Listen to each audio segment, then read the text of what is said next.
Om Swastiastu. Perkenalkan, saya Nyoman dari Cerita dengan NIM Akhir 153 dari program studi Teknik Sipil Fakultas Teknik Universitas Udayana.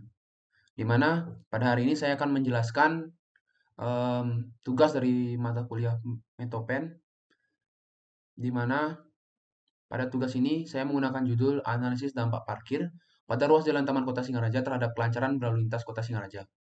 Di mana alasan saya menggunakan judul ini karena eh, saya sangat sering melalui jalan ini dan jalan ini memiliki suatu permasalahan akibat dari adanya parkir pada ruas jalan Taman Kota Singaraja. Sehingga kelancaran berlalu lintas Taman Kota Singaraja eh, sedikit terganggu ya. Di mana pada pendahuluan di bab 1 di latar belakang saya menjelaskan apa sih Kota Singaraja itu sendiri, di mana Kota Singaraja adalah salah satu kota yang ada di Bali Utara dengan luas yang tidak terlalu besar, akan tetapi penduduknya lumayan padat. Ini lalu ada Taman Kota Singaraja, di mana Taman Kota ini terletak pada tengah kota, tepatnya di Jalan Ngurah Rai, Kota Singaraja. Di mana pemerintah mengharapkan dengan adanya Taman Kota Singaraja ini, nantinya masyarakat ini bisa menghirup udara segar serta memiliki tempat tujuan rekreasi. Adapun rumusan masalah pada tugas ini yang saya dapatkan, di mana yang pertama, bagaimana volume parkir serta karakteristik parkir yang disediakan Taman Kota Singaraja. Lalu, bagaimana kondisi lalu lintas di ruas jalan Ngurah Rai, Kota Singaraja setelah adanya kendaraan yang parkir pada ruas jalan Taman Kota Singaraja. Serta yang ketiga, bagaimana kinerja ruas jalan Taman Kota Singaraja tanpa adanya kendaraan yang parkir di ruas jalan. Lalu untuk tujuan penelitiannya, dimana yang pertama, untuk mengetahui volume parkir dan karakteristik parkir yang disediakan pada Taman Kota Singaraja. Nah, yang kedua, untuk mengetahui kondisi lalu lintas di ruas jalan Taman Kota Singaraja, Ngurah Rai, setelah adanya kendaraan yang parkir pada ruas jalan Taman Kota Singaraja. Lalu yang ketiga, untuk mengetahui kinerja ruas jalan Taman Kota Singaraja tanpa adanya kendaraan yang parkir di ruas jalan.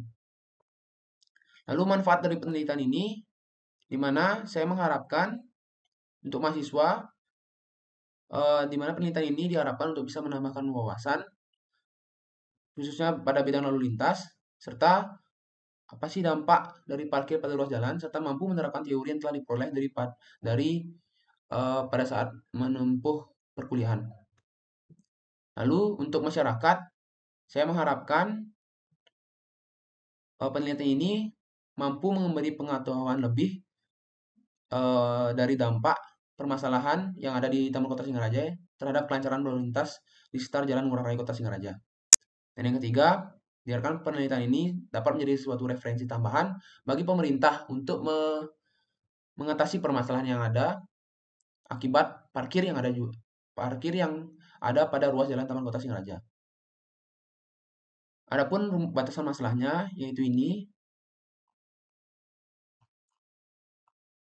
Pada bab 2 tinjauan pustaka em, di bagian awal saya menuliskan pengertian taman kota, di mana pengertian taman kota ini saya masukkan karena agar para pembaca mengetahui apa saja yang terdapat pada taman kota. Lalu ada aksesibilitas taman kota, di mana ini ada akses fisik, akses mental, serta infrastruktur pendukung. Lalu ada pelayanan dan pengelolaan, di mana pada aksesibilitas taman kota ini merujuk pada kemudahan dan ketersediaan yang diberikan kepada masyarakat untuk mencapai dan menggunakan taman kota secara efisien. Lalu saya memasukkan juga pengertian jalan, di mana ini pada PP nomor 34 tahun 2006 tentang fungsi jalan pada pasal 9 yang berbunyi ini. Serta saya juga memasukkan tipe-tipe jalan, ada jalan 2 jalur, jalan 4 jalur 2 arah, serta yang lainnya.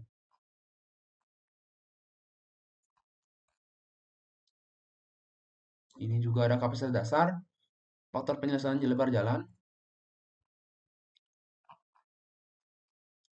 di mana data-data ini diperoleh dari Departemen PU tahun 1997. Ini juga masih sama.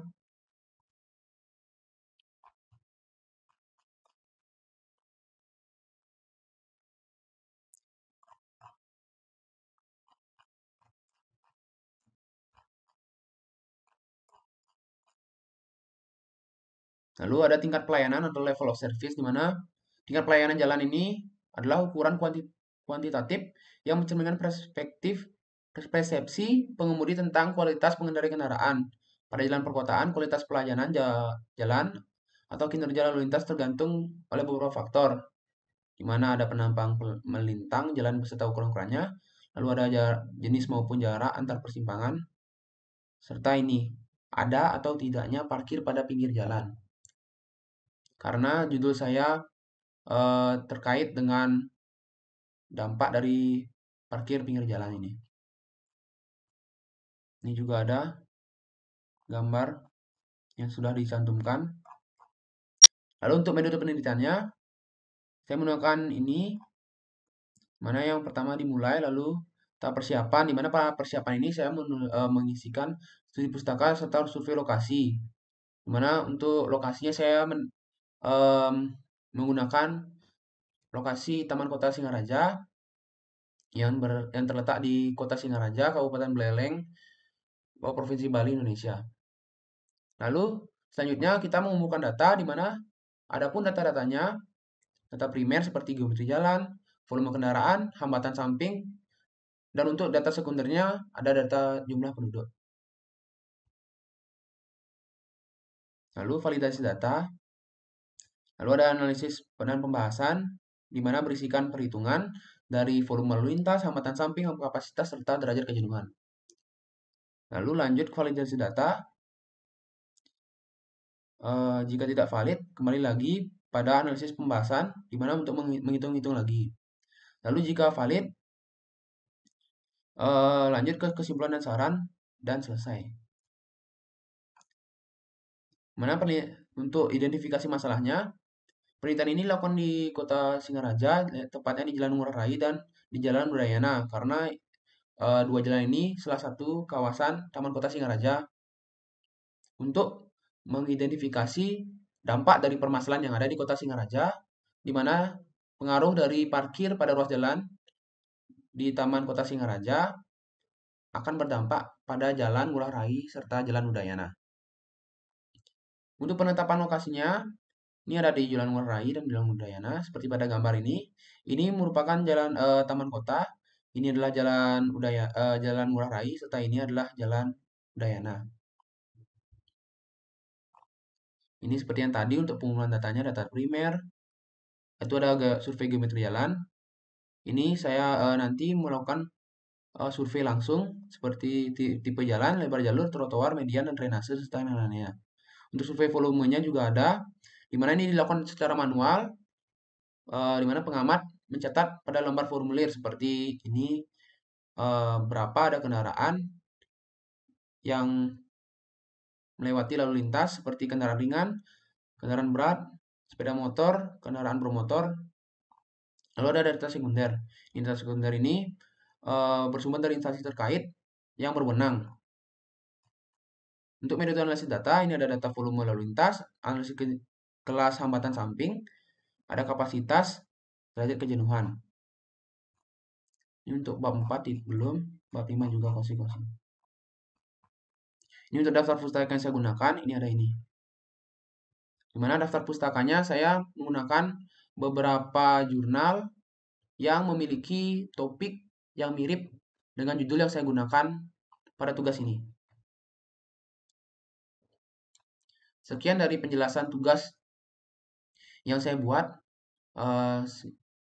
Pada penutup, saya ucapkan terima kasih.